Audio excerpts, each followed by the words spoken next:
Welcome everyone to Hunt the Habitat. A great dog and a shotgun will only get you so far in the uplands. In this podcast, Ann Jandernaw helps us to attain a more in-depth understanding of the birds we love to hunt, their habits, their habitat, and how those change through the year and through the hunting season. Hunt the habitat, find the birds.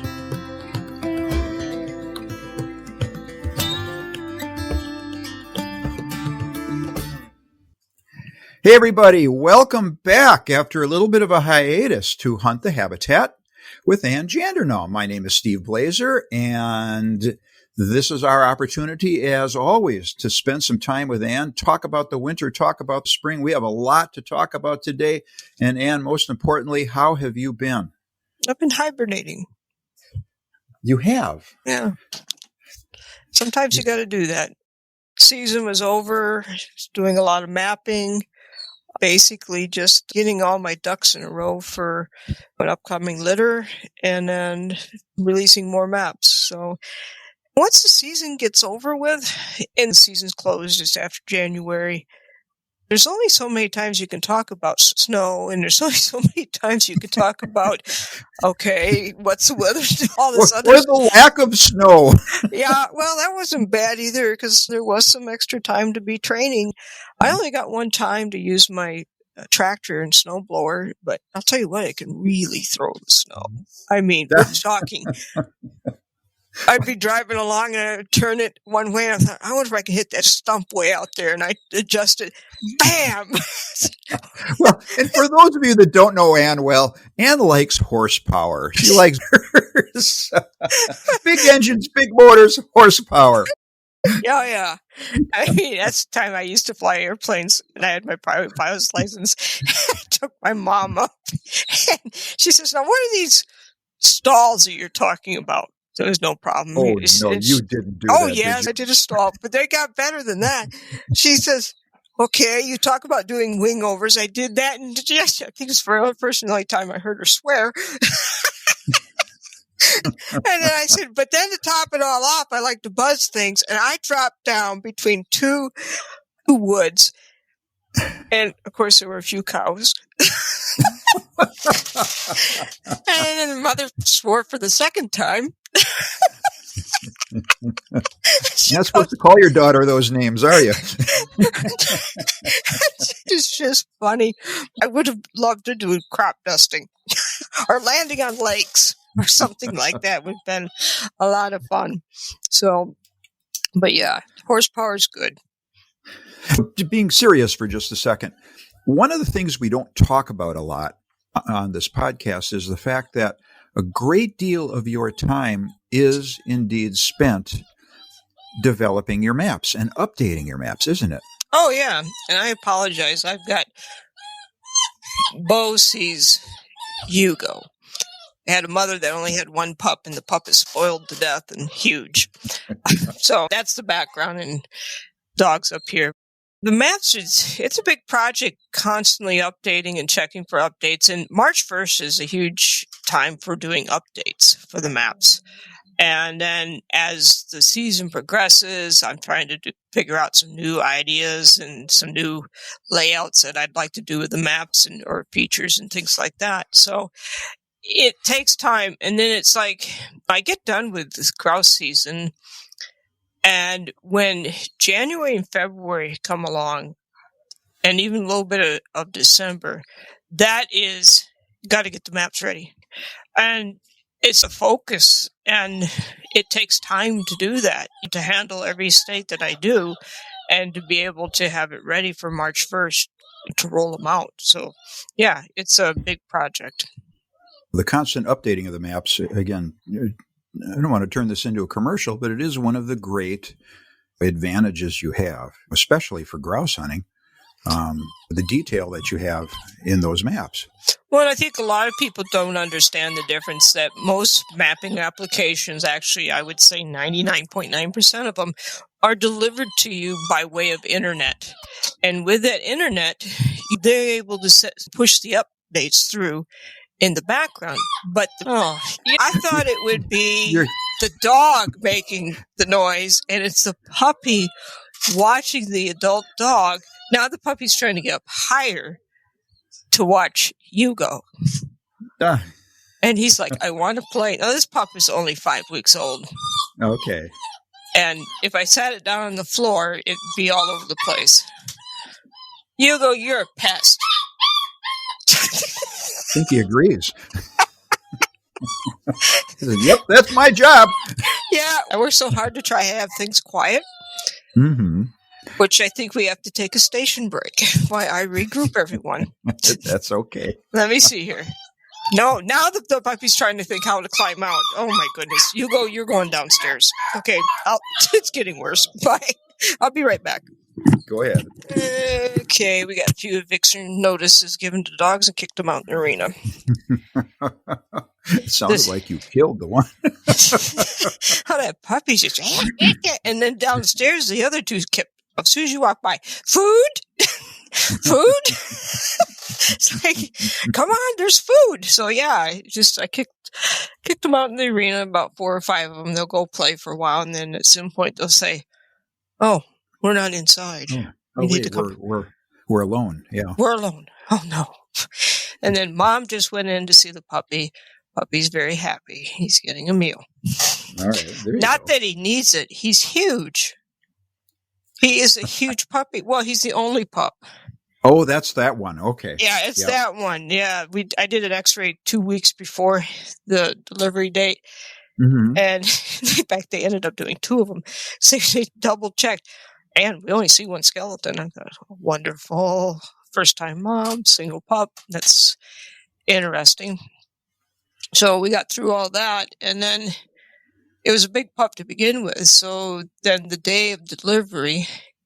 That morning, I ran her in to have another X-ray done, and looked at her and said, "Well," and the vet too. I said, "Looks like you're doing some surgery." So we had to do a C-section. Oh. Well, the pup was big, and we just didn't want anything to happen to the pup, and it was backwards on top of it. And oh Lord, first-time mothers, they're just confused. They don't understand what's going on. So, but it's okay. But he is huge. You could take 2 of my other puppies together's weights, and he wouldn't be far behind them. He weighs more than one of the pups downstairs. I know that. He's a brute. His name is Bo. So. And is he just a chubby dog because of one mom, or is he going to be a big dog? It's hard to tell yet. Right now, he looks like a sausage on 4 little legs. Okay. A big sausage. Well, he's healthy. Maybe it's salami. I don't know. But he's very healthy. It's not too late to rename him. Yeah, no. I was calling him Buddha. Skip said, "That's horrible, Ann." Well, hey, you were talking about your maps a few minutes ago. Yeah. Before you got interrupted by puppies, the process you go through with the updates, which takes up a great deal of your winter. Yeah, it does take up a lot of my winter. And it's hard to, it's like, what more am I going to fit into the winter?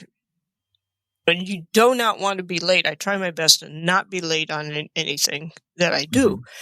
And it's just really important to be on time. So you have to review a lot of data and you spend time looking at things. But then now is the time that it's springtime and I'm still working with maps, but I'm able to take time to go outdoors more and look around and go check things out, even go look at proofs of new ideas that I might have with my maps as well.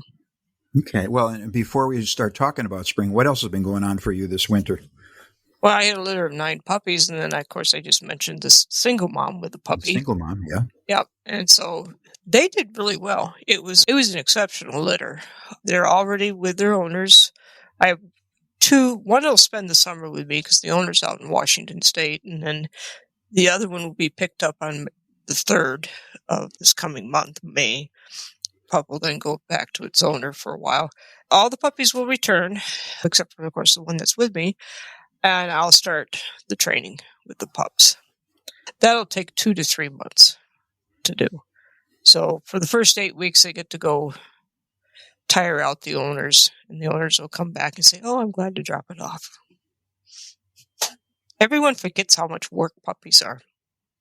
Oh, Lord, they certainly are. But these have been pretty know, good. Well, we're here now and we're talking about this. This was something that we had lined up to talk about later in the podcast. But the subjects come up. We're going to talk about the grouse woods and where woodcock are and how the spring is gone. Everybody relax. We're going to get there. But since we're talking about puppies, you had wanted to talk a little bit about taking puppies home, Yep. mistakes people make, things that you see that people should and shouldn't do. Well, I think when you think about taking a puppy home, and let's just say that you have a busy work schedule, are you going to even be around for that pup? If you're not going to be around for the pup, and if you have a trainer or breeder/trainer that can nurture it for you, I would say do that. The worst thing you can do is just leave it in the house because there's no stimulus for the pup. But those of you that will be around, those of you that are going to have the time to spend with the pup, or there's someone home during the day, and then you come back from work, and then you're taking the time for the pup. One of the things I would tell you is, and I see this time and time again, don't try to do everything in one day. I imagine men are that excited when their firstborn happens, but I think they might be a little more excited when they get their first puppy. I can tell you that it's probably pretty close. I'm not sure that's the right thing to say. I'm glad my wife's not listening. But I had one wife question it. I'm like, giddy. Just freaking giddy. And I'm just like, uh-oh. And can I do this? Can I do that? Can I do this? Give it time. The bottom line that I'm getting through after picking on you guys is keep the world of the puppy small. You ever have that child that gets overstimulated and basically is running around like a chicken with its head cut off screeching? Mm-hmm. That puppy will do the same thing. And you have to keep the world small and keep it quiet. Now, the world here, you need to look at what that puppy was raised in at the breeders. I'm not saying you have to duplicate it, but ask about the time schedule. Ask about when did everything get shut down? When did everything start? Of course, you're going to ask how much and what are they feeding it? Are there any supplements that are going with the puppy? Go over the health. Then also, you're going to go over vaccinations and all that needs to be on paper, and a health certificate needs to be there for the pup, whether it's in-state or out-of-state. I do health certificates. I don't have to do it for, at least the last I knew, I don't have to do it for in-state Wisconsin, but I do it anyways. Is the puppy microchipped? I mean, for me, I microchip my puppies, all of them. And then the other thing would be is, okay, has it had just the core shots, like the puppy shots and things like that, or has something else been added to it? I add a Bordetella to this. So I get the first shot of Bordetella into the pups, and these pups leave with NexGard on board. Because everyone's going to put them in the grass. And with the way the ticks and situation, that needs to be on board before the people pick up their pup so that the medication can be effective. So there's things like that you want to ask.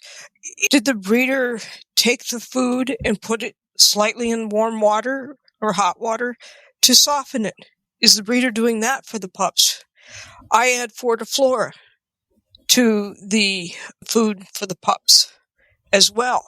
I even send the owners with Fortiflora for the trips that they're going to be taking. I know some of the people have long trips. I will actually do a Dramamine for the pup. Because when you come in my driveway, it's zigzag up, down, around the corners. I mean, it could make a pretty good little race course. And I keep reminding them, take the drive to the main road slow. Don't try to race it. Don't get your puppy car sick. So I want to ensure that that puppy is as stable as possible when the person takes it home. So there's all those little things that you need to ask. But then look at how the pup is being raised. What you would see here is when they reach a certain age, then they go into a small fenced-in area that I can open a dog door, and these puppies by 6.5 to 7 weeks are learning to go outside already. And then what I have is a big wire crate that I make sides on it so it looks like a little den, and the puppies can go in there. There's a bucket on the outside, so they're learning to drink out of a bucket, and they can romp around inside, and then they start going outside to do their business. So if you just stuff it in a crate and say, okay, there you are, it doesn't make sense to the puppy. It's something new to basically learn and to adjust to. It's how many adjustments are you going to ask that puppy to make? Are you going to just, okay, you're going to take it home? That's an adjustment. Your new place is adjustment. Oh, by the way, you're an adjustment. If you have a dog, there's another adjustment. Or a cat. Yep, or a cat, or one person had a bird, and which they sometimes let loose. And I thought, oh my, what are you thinking? Oh, well, we're going to put the bird in the other room. Oh, okay. With the bird dog. Wonderful. When the people are here, I got the sire out so they could understand the differences between my lines and other lines. And we did a stalking exercise with Kenzie stalking, and they got to see how different it is. And then we actually go out, and some of the weather was really rough. It was cold, but those puppies had never been outside. You got to remember, I'm so far up north here that it doesn't get nice until about a week ago. And the problem is you need the warm weather. You need not to have the howling winds. And we've had a lot of wind now, but I'll actually dispatch a quail. They'll see the puppy be exposed within about 20 minutes to a whole list of new experiences. Grass on the ground, a rock. Oh, there's dirt. There's a twig. Oh, moss maybe. Oh, I'm on a trail, but I can also go into an aspen cut. And then lastly is, what's that scent? And I'll have a quail dispatched, and I'll start introducing the puppy to scent. And you'll see that puppy whirl around, get interested in it. Some of them I can get them retrieving and bringing a bird back.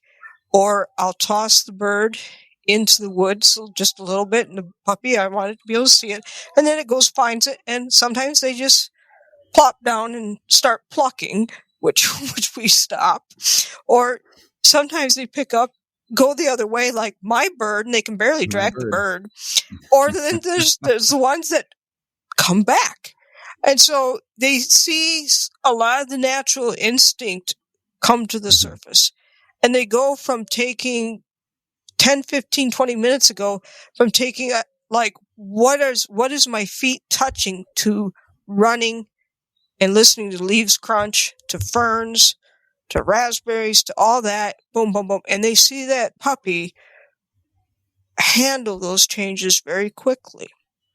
But also, then when you pick it up, it wants to get back down on the ground and run and go right back into the woods and look for the scent. So right then, they already can see the drive in the pup. And I do that with every pup. And some pups, boom, boom, boom, boom, boom. And there's other ones I see it and they only get part way through. But it also gives me a way to look at the pups and say, okay, this one was not happy with maybe this part of it or that part of it. And you can just see what you're going to have to work on. And so that owner, I'll say, you need to give it more experiences. And it's also used to having safety in numbers, so to speak. If there was another pup here, it would be really bold. So there's things like that. But we just got done with all that stuff and putting all the packages together for everyone and all the food and getting a whole bunch of puppies out of here. So, but yeah. And with the exception of one puppy, it's a quieter house now, isn't it? Yeah, well, there's two here still. One goes there's out two, okay. May 3rd, and the other one will stay with me. But ask the breeder, get to know the puppy's routine, but also look at how the puppy is being raised. And I tell them, give them just a little bit of room, but also don't start taking it on these huge long hikes. And I actually send out paperwork for how long they should be actually handling the pup and taking it out in the woods. And then have downtime for the pup. Sure. Put it back just like you would a little baby, downtime, and then walk away. And if it squalls, it'll eventually stop squalling. The other thing that helps with the squalling is, if you think about it, when that pup was in the uterus, it was next to other pups and other heartbeats. When the pup is born, it's stacked up, touching other pups and touching the mother now with the fur. And when the puppy gets older, before it leaves here, those puppies are stacked on top of each other, sleeping together. Now you're asking it to sleep by itself. So what I tell the guys to do is get a circle bed that has the higher sides and take like a beach towel or whatever, put it in the dryer. Now don't get it too hot, but get it warmed up. Roll it into like a long tube. Line the inside of that bed with that warmth and make a little nest for it. And puppies feel the warmth, and it's comforting because it reminds them of being with other puppies and having that warmth. That's a great idea. I have never heard that before. I like that. Yeah, it'll actually settle them down a lot. Do not feed them at the same time either, because when you're feeding all these pups, I try to alter my time as best as I can, but I'll tell you what, they've got a voice on them that I want to be fed first. So don't always feed the pup exactly, okay, I'm feeding at 6:30 every time. Well, maybe you should feed a little early, then just switch it around within a 15, 25, 30-minute window if you can. Not everyone can. I mean, I realize they've got their own schedules. I have them actually put up a little fenced-in area, so when the puppy goes outside, it goes into the fenced-in area. This way, you're not chasing the puppy all over the yard, and the puppy's learning to, I can get away from you. 2, you can yell all you want and keep saying, come, puppy, come, come. It goes blah, blah, blah, blah, blah, blah, blah.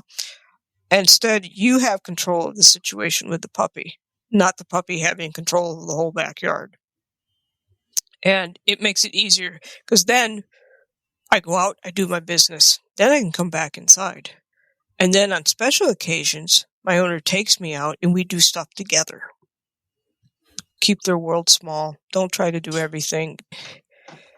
Once they get their nose going, don't be playing wing on the stick if they're using their nose, because now you're jerking them to sight pointing instead of using their nose. They're going to point. You don't have to worry about it. It's certainly comforting to see your puppy point for the first time, but what they're going to point. They just are. Yeah. I mean, I've got one guy that he called up. He says, Ann, I got to see what you were talking about. And I'm thinking, I wonder what it was.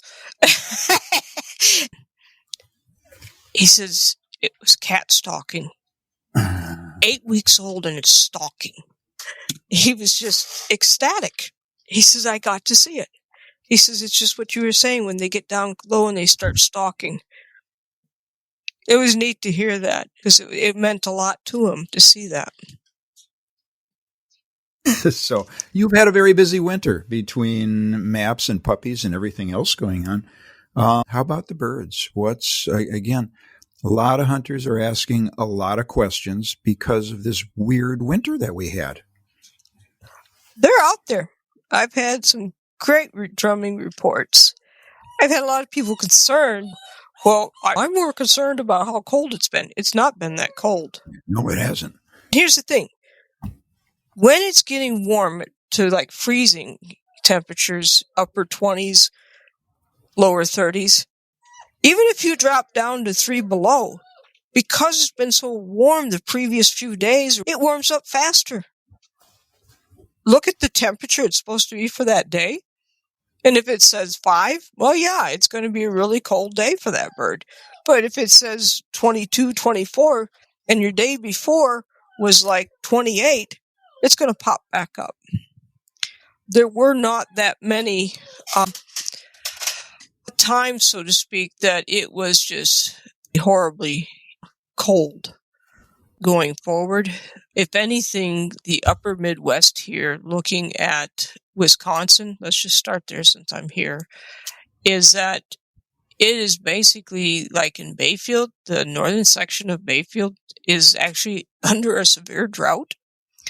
Up in Park Falls and Ashland and Iron and part of Sawyer and down by Taylor and Oneida and all the way across the Northeast, majority, I'm going to say 90% of it is all in a pre-drought stress stage to a moderate drought stress stage. It's when you go farther south and you get down in the southeast corner in a few places like Eau Claire, south of Wausau, that you actually see where it's a little more moist. So we've been dry up here right now. It's something to think about. When you look out east, let's just go to Maine. A lot of it is unusually moist or very moist. The very moist is usually farther south. The majority of the areas that people hunt is, especially in the far, far north, the majority of that is either near normal for moisture or where they farm, it's actually in a pre-drought to moderate drought stage. That's up in the northeast of the most northern county. But then the border along Quebec is either near normal or unusually moist. It would follow all the way down to Moosehead Lake and down the Golden Road and then down to Jackman and Bingham and right along the border of New Hampshire. So it's interesting. And when people are probably concerned about New Hampshire, looking at New Hampshire, now I'm going to basically focus on Coos County because that's where Pittsburgh, Berlin, Arrow is located. The Berlin Arrow right now is very moist to unusually moist. And then as you go up around Pittsburgh area, at this point, it's pretty much near normal. From Arrow north, it's like nothing really happened. So that's one of the areas in Vermont. The Northeast Kingdom just has unusually moist, but a lot of the Northeast Kingdom is near normal. It's when you go farther south, the last 4 counties down in southern Vermont is where you see where they've had a lot of rain.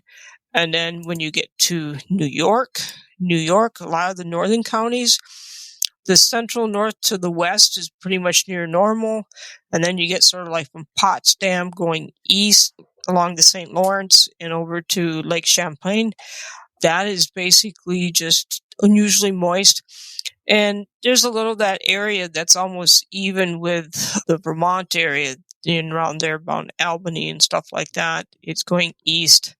That is really, that's where it's wet. And it's funny, the west side of New York, down by Cleveland, is in a drought practically.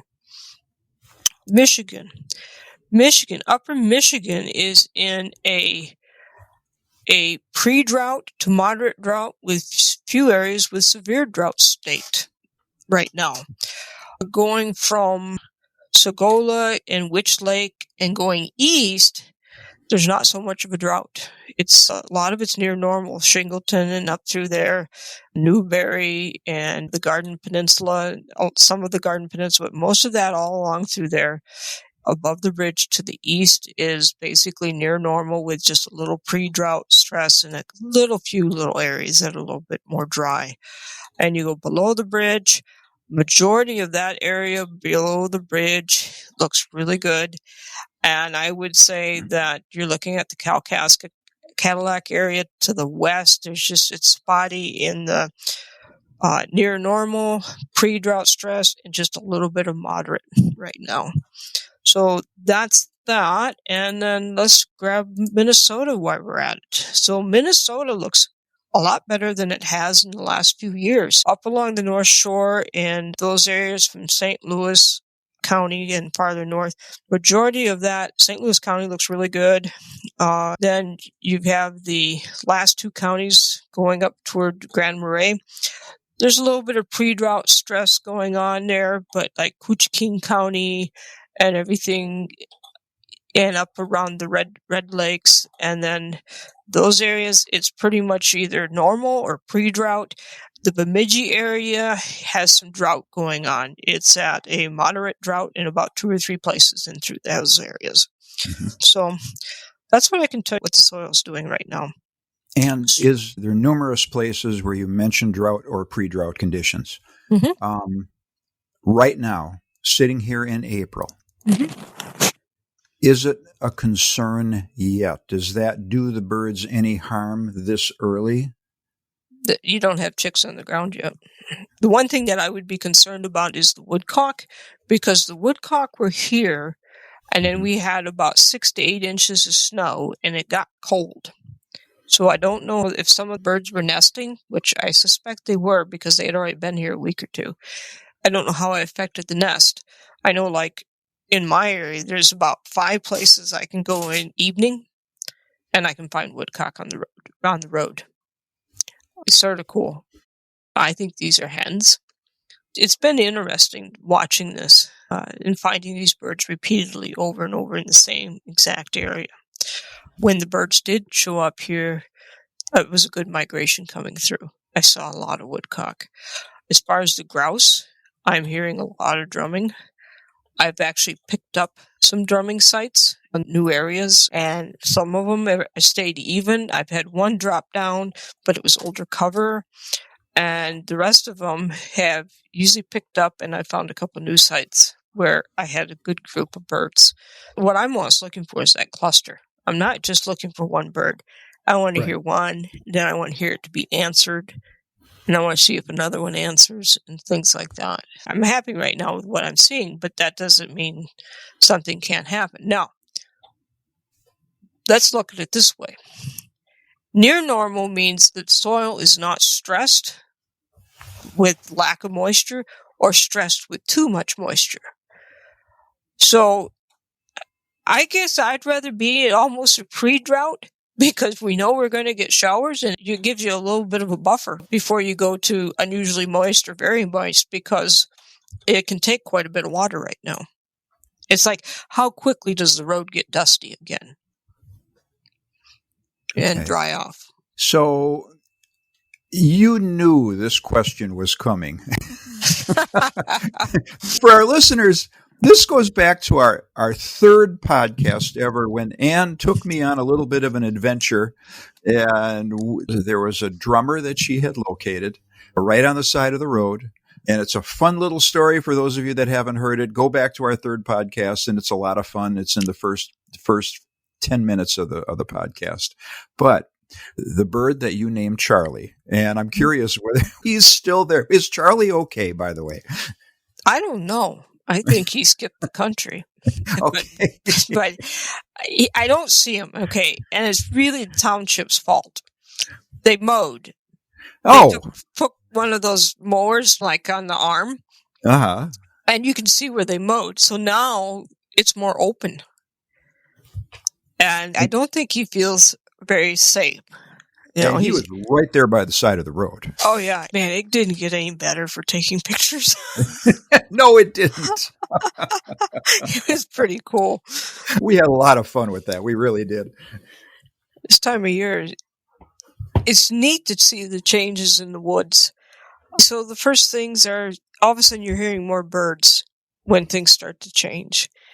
Okay, the juncos, the red-winged blackbirds, the trumpeter swans, they're coming north, the geese, and then all of a sudden you hear the cranes, and then it's just like one bird after another starts showing up. And then it's the snowshoe hares. You open the door, there's 4 of them out there. They're half white, they're half brown. They're like, how dare you open the door? And this is not a good time of year for them when they're half white, half brown.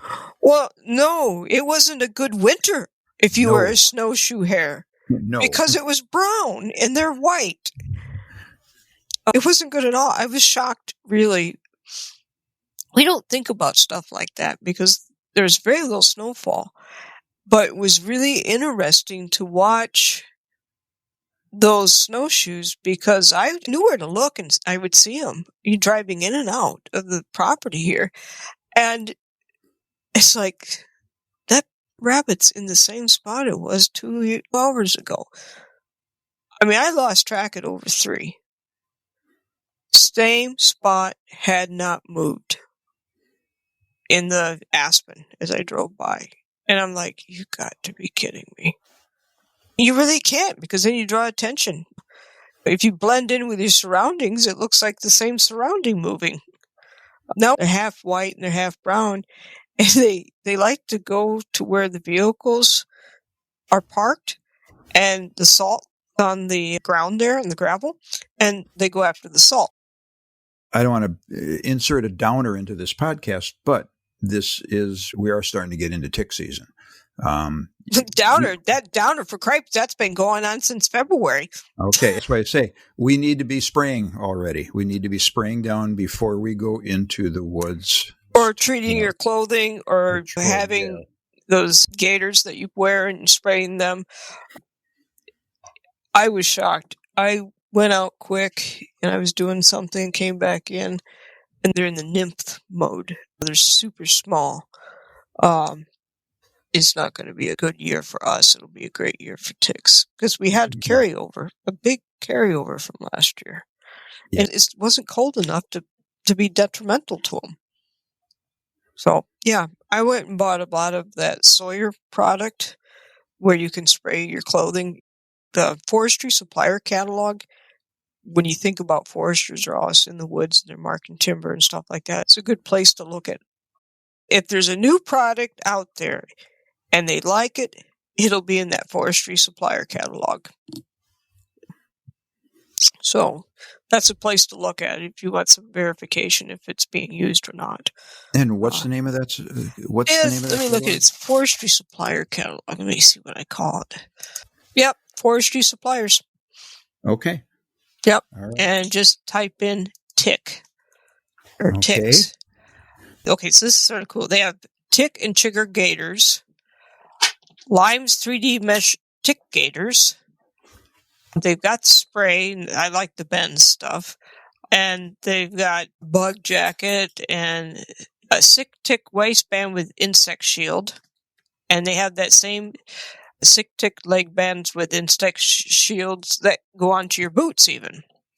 They got insect shield cargo pants, shirts, socks, gaiters, more shirts, light shirts, heavy shirts.